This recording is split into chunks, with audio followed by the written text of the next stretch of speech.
So abantu rero muvuye kuri Bohorwa TV mwinjiriye muri link nabahaye mukanda aho ngaho handitse subscribe kibara ry'umutuku kugira ngo nyaboneka amasengesho n'ijambo ry'Imana n'ubutumwa bwiza n'indirimbo z'Imana haleluya n'ibiganiro by'ivuga butumwa uzajye ubu wa mbere mu kubikurikira no kubibona kuko bizagufasha mu ntambara. Yesu nashimwe bakoze Imana bene data, Imana iduhana umugisha mu izina ry'umwami wacu Yesu Kristo. Mbifurije amahoro y'Imana. Abantu twabanye masengesho y'iminsi 3 y'ukwezi kwa karindwi, no kuri tubasaba imigisha mu izina rya Yesu. So nta kintu cyahindutse rero, ni bisanzwe turakomeje gukorera Imana mu izina rya Yesu Kristo. So nitwa Gakuru Fabrice rero ndi umunyamasengesho, nkaba ndi umuvuga butumwa. Mwari mumenyereye kuri YouTube channel yitwa Bohorwa TV, ariko uyu munsi channel yitwa Mubohore TV niyo tugiye kujya dutambutsa amasengesho ya saa 9 n'amasengesho ya saa 1 nkuko byari bisanzwe kuri Bohorwa TV. Uyu munsi hari abantu bagiye kujya bayikoreraho batari ngewe, ni impinduka nyine, impinduka zibaho mu buzima. Umuntu ajya atura Kimisagara, ejo ukamusangageza Kimironko, umuntu agatura Ikigali ukamusangageza Nyagatare. Impinduka mu buzima zibaho. Icyingenzi nuko Imana ari yacu, Imana igendera muri twe igakorera muri twebwe.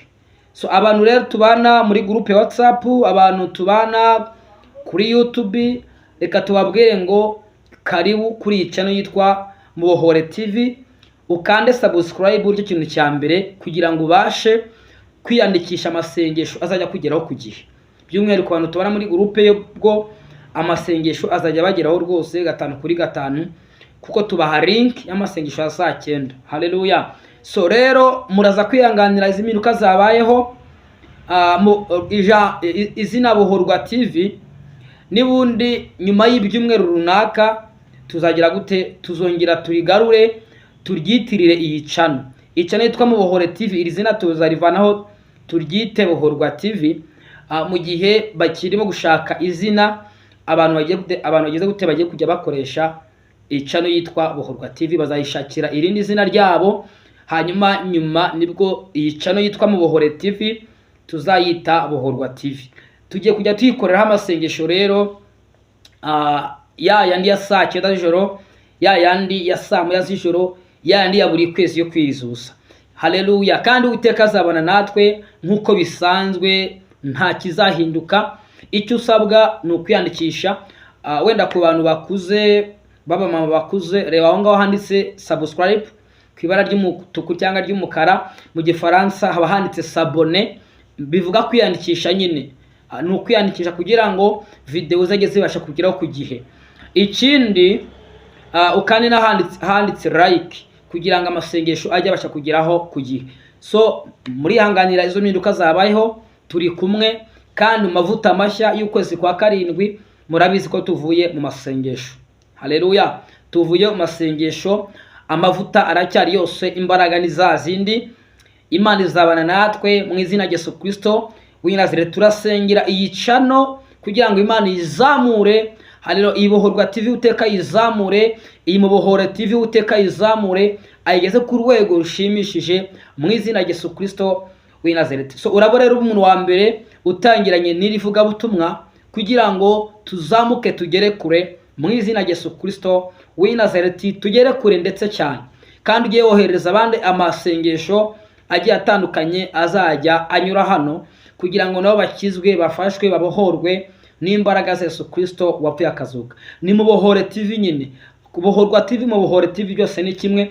Imana yiteguye kubohora no gukiza abantu mu izina rikomeye ry'umwami wacu Yesu Kristo w'Inazareti. So abantu rero muvuye kuri Bohorwa TV mwinjiriye muri link nabahaye mukanda aho ngaho handitse subscribe kibara ry'umutuku kugira ngo nyaboneka amasengesho n'ijambo ry'Imana n'ubutumwa bwiza n'indirimbo z'Imana. Haleluya. n'ibiganiro by'ivuga butumwa uzajye ubu wa mbere mu kubikurikira no kubibona kuko bizagufasha mu ntambara y'umwuka. Yego. Umubwiriza 3 murongo 3 igice cya mbere havuga uburyo ngo buri kintu cyose Imana yakigeneye igihe cyacyo. So ni 3 se ni 3:1. Ikintu cyose Imana kigeneye igihe cyacyo. Haleluya. Ubwo nyine hari igihe cyo kuvuka, igihe cyo gupfa, igihe cy'intambara, igihe cy'amahoro, igihe cyo kubaka, n'igihe cyo kugira gute cyo gusenya, igihe. So rero ubwo nuko byagenze, nuko bigenze kubwo impamvu zitandukanye zabuno ubuzima tubaho hano mu isi. N'umuriro uragiye ariko nta kibazo. Rero abakozi Imana bene data, haleluya, vayo ubane natwe mu masengesho uko byari bisanzwe kuri channel yitwa Bohorwa TV.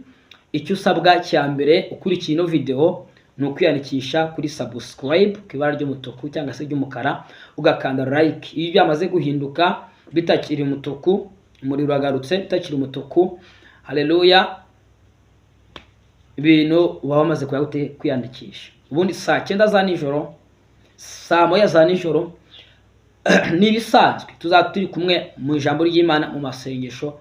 Rwose bizagenda neza. Uwiteka azadufasha, Uwiteka azadushyigikira mu izina rya Yesu Kristo w'i Nazareti. So rero amasengesho ya live hari ibisabwa kugira ngo tuyasenge, ariko ndabizera ko nabwo bigiye kutabyihuta vuba mufatanyije natwe kugira ngo tugire urundi rwego tugeraho mu buryo bw'irivuga butumwa. Kandi Imana ni yacu, Imana izakora imirimo n'ibitangaza ku buzima bwande, ku buzima bwacu. Kugira ngo wumve ijambo ry'Imana biragusaba kuba wariyandikishije kugira ngo uzumve ijambo ry'Imana. Ibindi n'imiruka zageze zibaho tugenda tujya tuziganira buhoro buhoro mu masengesho yacu agiye atandukanye. Imana rero ibaho umugisha. Reka dusenge. Mana, ndagushimye mu izina rya Yesu Kristo w'i Nazareti. Byose biberaho kugira ngo utugirire neza. Turasengera iyi YouTube channel nshyashya yivuga butumwa ry'imbaraga hongeye kuduha kugira ngo irivuga butumwa tutangije hano rizamuke rigere kure. Abantu bazabana natwe muri amasengesho uzabagire neza, uzabaho ubugingo buhoraho, abarwayi uzabakize, abafite intambara zitandukanye Uwiteka uzababera Imana mu izina rya Yesu Kristo w'i Nazareti. Ngwino bari natwe Data, amavuta yawe n'imbaraga zawe bigaragare muri uyu murimo w'Imana uduhaye kugira ngo bazabashe kugera kure. Tubisabye Imana Data, Umwana ndetse n'Umwuka Wera. Amen. So rero dusabiye umugisha buri muntu wese wari uri kumwe natwe muri ino video. Uwiteka abaheze umugisha, by'umwihariko abantu mwamaze kwiyandikisha, Imana ibaho umugisha mu izina rya Yesu Kristo w'i Nazareti. Komanteri zanyu mujye muzandika, amarayika yanyu muyandike, ibitekerezo byanyu nk'uko byari bisanzwe, mwisanzure, nta byacitse. Imana ibaho umugisha cyane ko nagiye mbibateguza mu masengesho agiye atandukanye. Uwiteka rero abishimire. Imana y'amahoro ibaho imigisha. Tubisabye Imana Data, Umwana ndetse n'Umwuka Wera. Amen, amen, amen, amen.